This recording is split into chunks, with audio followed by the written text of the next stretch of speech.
ఇప్పుడు యవనస్తులు అన్నారు, యవన కాలంలో నీ పుట్టుకొచ్చే ప్రేమ ఏంటి?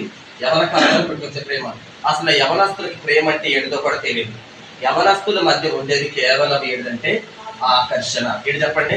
ఆకర్షణ. ఏంటిది? ఆకర్షణ. యవన కాలంలో ఏమైందంటే ఇచ్చలు ఎక్కువ కలుగుతాయి. ఏం కలుగుతాయి? ఇచ్చలు. అది నేను చెప్పేది కాదు, వాక్యం చెబుతుంది. తిమోతి, నీవు యవనిచ్చల నుండి దూరంగా పారిపోము అన్నాడు. ఎవరో? పౌలు గారు. యవన కాలంలో ఏం వస్తుంటే యవన ఇచ్చలు వస్తుండే. అందుకనే యవనస్తులు ఏమవుతారంటే తప్పక తొట్టిల్లుదురంట. ఏమైపోతారు? తప్పక తొట్టిల్లుదు. ఎందుకంటే యవన కాలంలో శరీరము తన కోరికలు కోరుతా ఉంటుంది. శరీరం ఏం చేస్తుంది? కోరికలు కోరుతా ఉంటుంది. ఇప్పుడు యవనస్తులు ఏం చేస్తారంటే తమ కోరికలు నెరవేర్చుకోవటానికి ఎదుట వ్యక్తిని వెతుకుతామంటారు. దానికోసం వాడే మధ్య పదం ఏంటిదంటే ప్రేమ. ఏంటిది? ప్రేమ. అసలు ప్రేమ కాదు, అది కేవలము శరీర సంతృప్తి కొరకు చేసే